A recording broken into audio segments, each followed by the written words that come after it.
In the summer of 1324, the city of Cairo watched something it had never seen before. A caravan stretched across the horizon, not for miles, but for what witnesses claimed was days.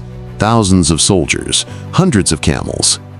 And at the center of it all, 100 elephants and a man carried like a living god, surrounded by so much gold that when his procession finally reached the city, he didn't just spend money. He broke the economy. This is the story of Mansa Musa, the richest human being who has ever lived, by some estimates wealthier than every billionaire alive today combined, and the empire most of the world has never been taught to remember. West Africa, 14th century. While Europe was clawing its way out of famine and plague, an empire the size of Western Europe was thriving on the banks of the Niger River. This was Mali, and its wealth came from something simple: control. Mali sat directly between the gold mines of West Africa and the trade routes that fed the entire Mediterranean and Islamic world.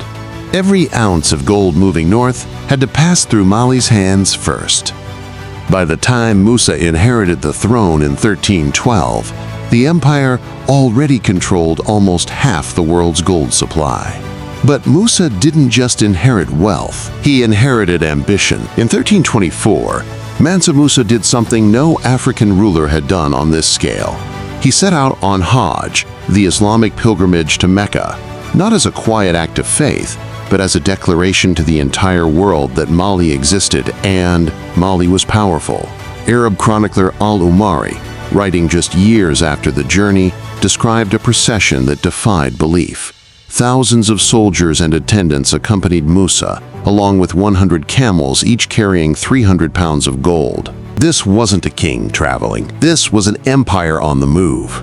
A rolling display of soldiers, officials, wives, and enough gold to make every city along the route reconsider what they thought was possible. But the real damage happened when he reached Cairo. Musa didn't just pass through Cairo. He stopped, he lingered, and he gave. He handed out gold to the poor.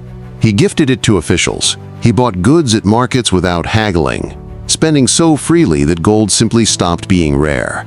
The consequences were almost immediate. According to al-Umari's account, Musa's extravagant spending caused the price of gold in Egypt to crash, and the local economy did not recover for over a decade. Think about that for a moment. One man's generosity on a single trip devalued a regional currency for 12 years. Modern economists have tried to quantify it. Some estimates place the resulting inflation and gold devaluation as one of the only times in history a single individual's spending is verifiably documented to have destabilized an international economy. He hadn't just announced Mali's existence to the world. He'd proven, mathematically, that its wealth was almost incomprehensible. The ripple effects didn't stop at economics. Word of Musa's wealth traveled across trade networks into Europe. By 1375, Spanish cartographers had produced the Catalan Atlas, one of the most important maps of the medieval world, and on it, seated on a golden throne holding a scepter and a massive gold nugget, was Mansa Musa. Labeled as the richest king in all of Africa, for the first time, a sub-Saharan African empire was placed unmistakably on the world's map, not as a rumor, but as a cartographic fact that European kings and traders had to reckon with. Musa didn't just spend gold to make an impression, he used it to build something permanent. On his return journey, he brought back scholars, architects, and Islamic teachers. He commissioned mosques and centers of learning, most famously transforming Timbuktu into one of the great intellectual capitals of the medieval world. A city that would go on to house the Sankore University, libraries holding hundreds of thousands of manuscripts, and scholars studying mathematics, astronomy, and law centuries before similar institutions flourished elsewhere. For a brief, glittering window, Timbuktu wasn't a myth or a metaphor for the middle of nowhere. It was one of the intellectual centers of the entire world, a direct result of one man's pilgrimage and the empire's staggering wealth. But empires built on a single resource and a single ruler's vision rarely outlive their founder.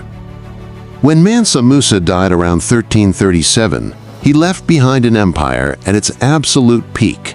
But peaks, in history, are usually followed by exactly what you'd expect. His successors lacked his political skill. Succession disputes fractured central authority. Regional governors who once bowed to Musa's wealth and army began asserting independence. Neighboring kingdoms and rebellious vassals chipped away at Mali's borders. Within a century, the empire that once controlled almost half the world's gold had shrunk dramatically, eclipsed by rising regional powers like the Songhai Empire, which would go on to absorb much of Mali's former territory and even overtake Timbuktu itself. The empire that once broke a foreign economy just by giving too generously couldn't survive the ordinary universal weakness of empires everywhere.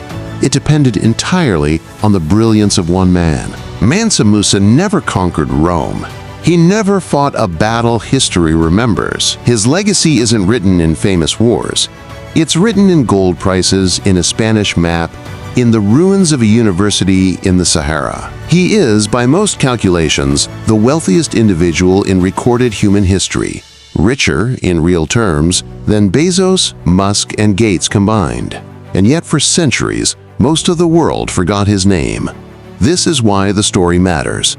Not because Mali fell, every empire eventually does, but because, for one brief, staggering moment, one man from West Africa walked into the heart of the medieval world's economy and broke it, just by being generous.